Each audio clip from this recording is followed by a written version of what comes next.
Hai teman-teman, selamat datang di alur cerita film Aura X Movie. Bagaimana kabarnya? Saya harap kalian baik-baik saja ya. Seperti biasa, saya akan berbagi alur cerita film. Dan film ini merupakan film klasik yang digemari para pecinta film pada masanya. Penasaran dengan filmnya? Ini dia filmnya.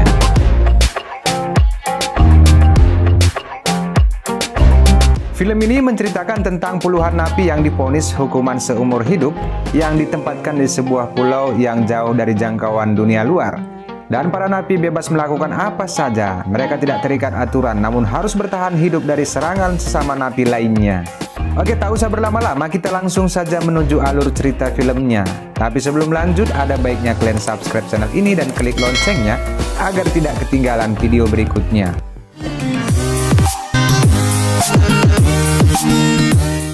Film diawali dengan diperlihatkannya berita di TV, di mana warga menyampaikan pendapatnya tentang para pelaku kejahatan yang dikirim ke pulau terpencil yang disebut Terminal Island.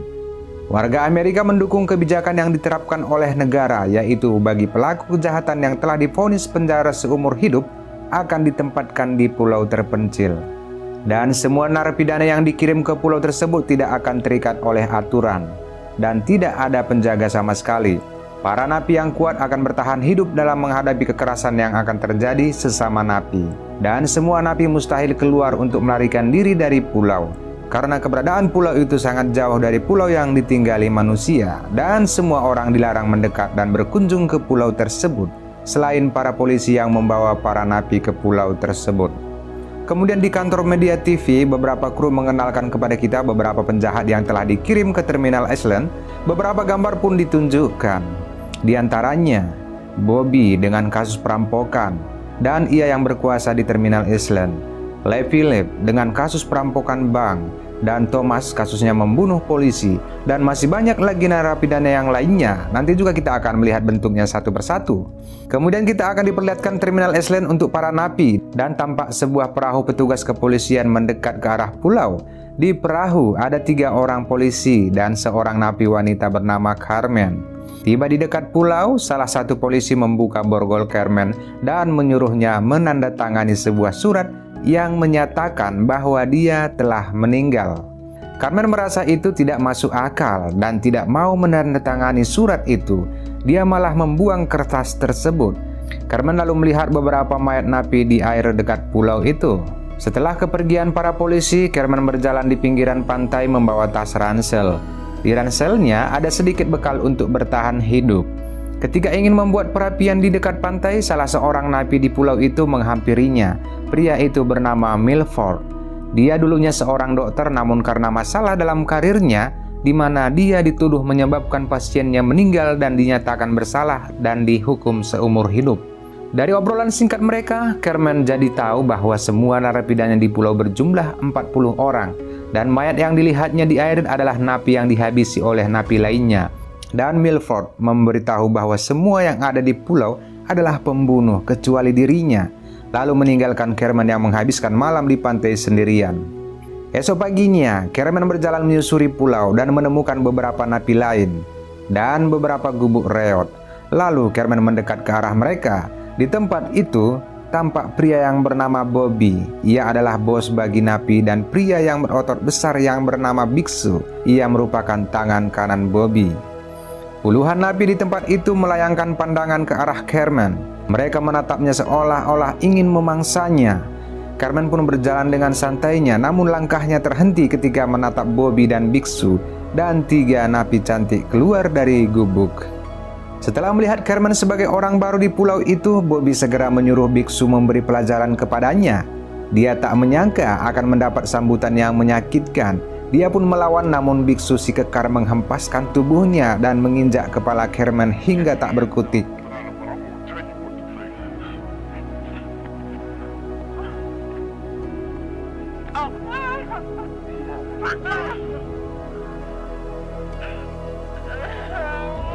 Napi yang lain hanya menonton dan tidak ada yang berani membantunya. Biksu mengisyaratkan bahwa Carmen harus tunduk kepadanya dan kepada Bobby. Malam harinya, Carmen yang sangat kelelahan rebahan di gubuk. Namun ketiga napi cantik mendatanginya. Mereka bernama Bunny, Joy, dan Lee. Bunny melihat Carmen rebahan di tempatnya. Dia pun segera menyingkirkan Carmen. Kelihatannya Carmen lebih keras dari ketiga wanita itu. Tapi karena menyadari dia baru di tempat itu, dia memilih mengalah kepada Bunny. Dan Carmen mengetahui dari Joy dan Lee bahwa Bobby dan biksu yang memegang kendali di pulau itu. Tapi Carmen menyampaikan kepada mereka bahwa dia punya rencana untuk menghabisi Bobby dan biksu. Pagi pun tiba. Carmen, Lee, dan Joy dipaksa bekerja keras, yakni membajak ladang. Sesaat kemudian, Carmen dan Lee beristirahat. Mereka tampak kelelahan. Nampaknya Carmen adalah orang yang tidak bisa tunduk di bawah perintah Bobby. Baru beberapa hari di bawah kendali Bobby, dia sudah merencanakan pemberontakan. Lee lalu memberitahu Carmen bahwa beberapa napi melarikan diri dan bersembunyi dari Bobby. Mendengar hal itu, Carmen punya harapan untuk bergabung dengan napi yang melarikan diri dari Bobby. Adapun Joy yang merasa tenggorokannya kering dan telah capek bekerja, meminta pria bernama Fender untuk membagi minuman kepadanya. Namun sial bagi Joy, dia malah disiram oleh Fender. Melihat hal itu, pria bernama Shino kasihan melihatnya dan membagi minuman kepada Joy. Akan tetapi Fender menegur Shino agar tidak memberikan minumannya. Shino tak suka dengan sikap yang ditunjukkan Fender, apalagi mereka mengalami nasib yang sama berada di pulau terkutuk itu. Kemudian hal sepele pun membuat Shino dan Fender berkelahi, ingin saling menghabisi. Tapi biksu dan Bobby datang dan menghentikan perkelahian itu. Sore harinya, Bobby menyuruh mereka semua menggali sebuah lubang. Semua pada bekerja kecuali Bunny si cantik dan Milford si dokter. Nampaknya Bunny adalah wanita spesial bagi Bobby, dan Milford adalah orang yang akan membantu mereka kalau mengalami cedera dalam melakukan pekerjaan. Ketika lengan Carmen mengalami cedera, Milford pun datang membantunya, namun biksu melarang Carmen untuk mangkir dari kerjaannya. Malam pun tiba, biksu tetap menyuruh mereka untuk berjaga-jaga karena ditakutkan adanya serangan dari kelompok napi lain yang telah melarikan diri dari Bobby. Dan Bobby sendiri sangat takut terhadap gelapnya malam. Sementara Bunny si cantik akan menghangatkan malamnya Bobby. Pagi harinya, semua napi itu mengantri mendapat jatah sarapan. Para wanita bertugas membagi makanan kepada semua napi. Dan tanpa sengaja salah satu napi menyenggol makanan napi yang lain hingga terjatuh. Perkelahian pun terjadi. Biksu sebenarnya ingin menengahi perkelahian, namun Bobby melarangnya, hingga salah satu napi yang menyenggol tewas ditusuk oleh napi yang makanannya terjatuh.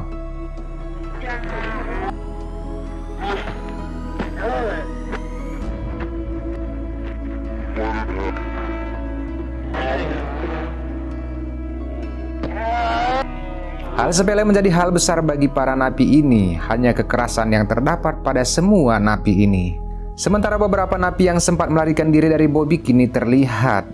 Mereka mengejar dan menghabisi anak buah Bobby yang sedang menjaga para wanita yang sedang menyuci pakaian, kemudian membawa semua napi wanita melarikan diri dari Bobby. Beberapa di antara mereka bernama Thomas, Cornell, Dylan, dan beberapa yang lainnya, dan Thomas sebagai pemimpin di kelompok napi yang melarikan diri dari Bobby. Mereka kini menikmati ayam bakar di tengah hutan yang tentunya jauh dari pantauan anak buah Bobby. Saat mereka menikmati daging bakar, nampak Joy dan salah satu napi yang lain sangat dekat dan terlihat romantis. Dylan melihat hal itu. Dia yang selama ini tertarik dengan Joy terbakar api cemburu melihat kedekatan mereka. Beberapa saat kemudian, Joy dan teman prianya kini berada di tempat yang aman untuk menyatukan cinta. Akan tetapi, Dylan yang datang dengan rasa cemburu memukul temannya itu hingga jatuh tersungkur. Lalu Dylan memaksa Joy melayaninya. Joy menolak dan berteriak minta tolong. Teman yang lain mendengar teriakan Joy dan segera menghentikan aksi Dylan yang telah terujung itu. Pagi pun tiba. Thomas dan teman yang lainnya berpencar menyusuri pulau dan menjauhkan diri dari anak buah Bobby.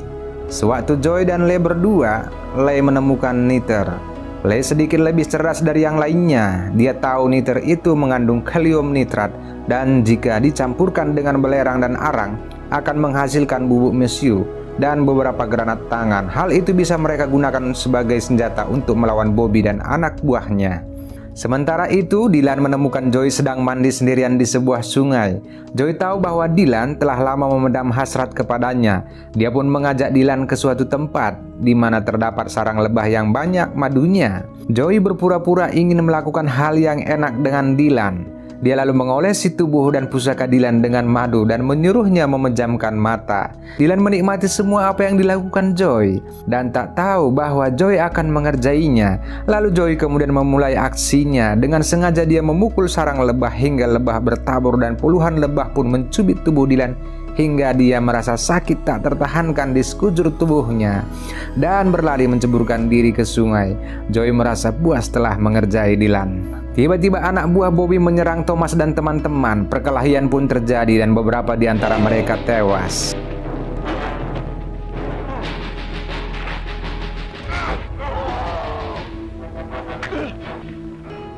Kemudian Thomas dan teman-teman pun melarikan diri, sementara Cornell bertarung dengan melawan biksu. Namun karena beberapa teman biksu datang, Cornell segera melarikan diri setelah membuat biksu tersungkur. Thomas kemudian membuat ranjau yang menewaskan salah satu anak buah Bobby. Dan setelah dirasa berada di tempat aman, Thomas dan teman-teman pun berhenti dan melihat salah satu teman mereka yang tertusuk oleh anak buah Bobby. Lalu Thomas mencari Milford si dokter untuk membantu salah satu teman mereka yang terluka.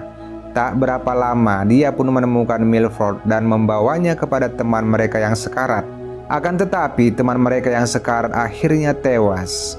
Pagi harinya mereka pun mengubur salah satu teman yang telah tewas. Sementara Milford memilih bergabung dengan Thomas dan teman yang lainnya. Setelah itu Thomas dan teman-teman mulai menyusun rencana untuk menyerang Bobby dan anak buahnya.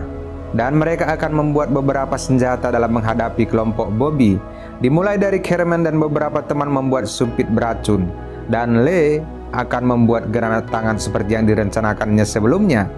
Lalu Cornell mulai mengumpulkan niter dan belerang, kemudian mulai membuat granat tangan sesuai dengan arahan Lee. Beberapa saat kemudian granat tangan itu pun selesai dibuat. Kemudian mereka menyadari bahwa Bunny tidak ada di tempat. Thomas dan Cornell pun segera mencari keberadaan Bunny. Bunny sendiri pergi menyusuri hutan dan menemukan air yang mengalir dari pegunungan dan meminum air tersebut. Namun biksu dan beberapa temannya menemukan Bunny dan membawanya kepada Bobby. Sementara itu, salah satu teman Thomas menemukan anak buah Bobby lalu menghabisinya. I'm gonna use you for firewood.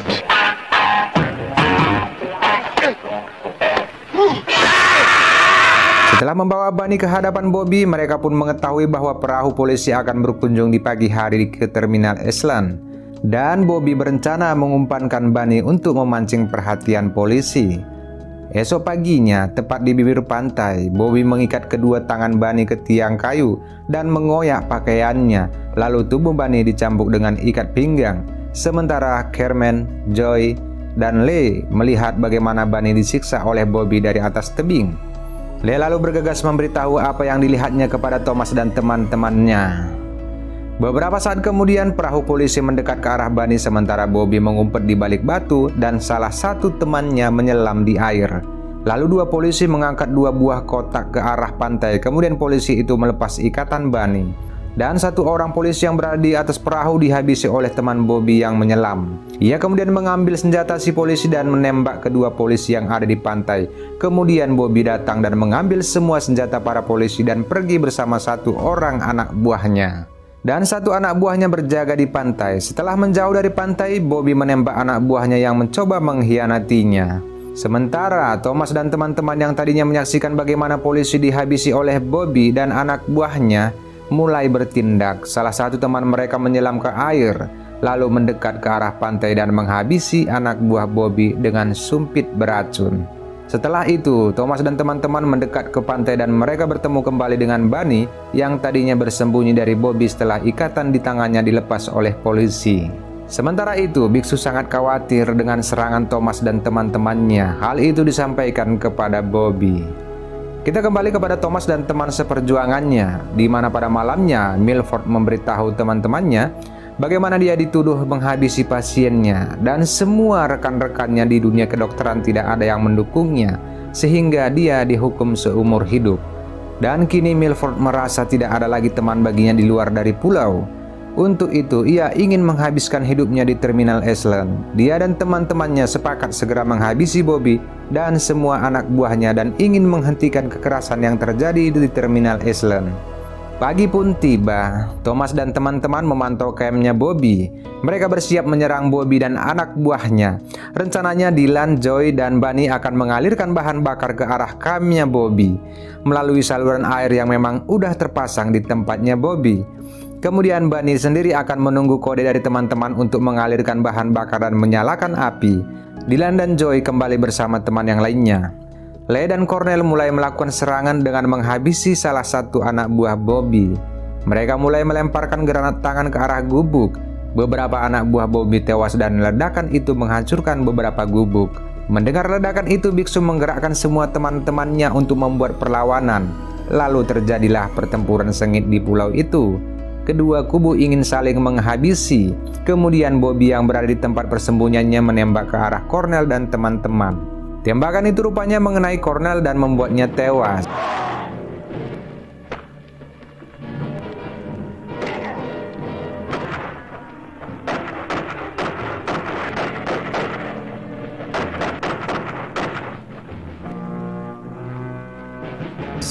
Thomas dan teman yang lainnya bersembunyi menghindari tembakan Bobby.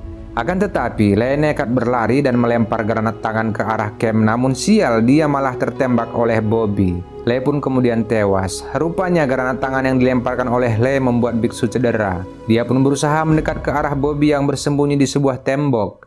Sementara Bunny seolah-olah tidak siap melakukan tugasnya mengalirkan bahan bakar dan menyalakan api yang mengarah ke arah tempat persembunyian Bobby. Kemudian Dylan pun berlari ingin menyalakan api, namun ia malah tertembak dan tewas, dan Bunny yang ingin menolongnya terkena tembakan juga. Tembakan Bobby membabi buta. Dia tidak menghiraukan teriakan biksu yang mengatakan bahwa Bobby hanya membuang-buang amunisi. Lalu Milford yang melihat Bunny tertembak segera menolongnya dan kemudian ia berlari ke arah tempat bahan bakar. Dia segera mengalirkan bahan bakar dan menyalakan api. Tak berapa lama, api menjalar ke tembok persembunyian Bobby. Mengetahui itu, Bobby ingin segera keluar, namun biksu mendahuluinya. Ledakan pun terjadi menewaskan Bobby. Sementara biksu selamat namun matanya buta akibat ledakan itu. Kemudian Thomas dan teman-temannya mendekat ke arah ledakan dan melihat biksu masih hidup dan memanggil Bobby yang ia kira selamat. Thomas yang tadinya mengambil senjata biksu tak jadi menembaknya karena kasihan melihat biksu yang sudah buta akibat ledakan itu. Beberapa waktu pun berlalu, kehidupan para napi ini menjadi lebih baik, bahu-membahu untuk bertahan hidup. Kini mereka memelihara beberapa ekor kambing dan susunya diambil untuk diminum oleh Joy, di mana Joy telah hamil setelah ia menjalin asmara dengan salah satu teman napinya. Adapun biksu yang kini buta dibantu oleh Bunny dalam membawa persediaan air untuk mereka. Mereka bekerja sama membuat gubuk baru. Kemudian Milford dan Bunny berlari ke pantai dan melihat petugas polisi yang baru datang dengan perahu. Polisi itu membawa seorang napi wanita yang sangat cantik. Polisi memberitahu bahwa Milford berhak penuh kepada napi wanita yang baru tiba di Terminal Island. Seperti keinginan Milford sebelumnya, ia tidak akan meninggalkan pulau itu, mengungkapkan kepada polisi bahwa orang yang bernama Milford telah tewas. Ia mau mencoba hal baru, atau mungkin ia ingin berkembang biak di pulau itu. Kemudian Milford berkenalan dengan napi baru yang terlihat masih muda dan cantik. Dan senyumnya membuat hati Milford bergetar. Wanita itu bernama Denia. Film pun selesai tamat. Who are you? Dana. Welcome to Terminal Island. Oke teman-teman, itulah alur cerita film kali ini. Semoga bisa menghibur. Jangan lupa subscribe channel ini dan klik loncengnya agar kalian tidak ketinggalan video berikutnya. Terima kasih telah menonton. Semoga hari kalian selalu menyenangkan dan sampai bertemu di konten berikutnya.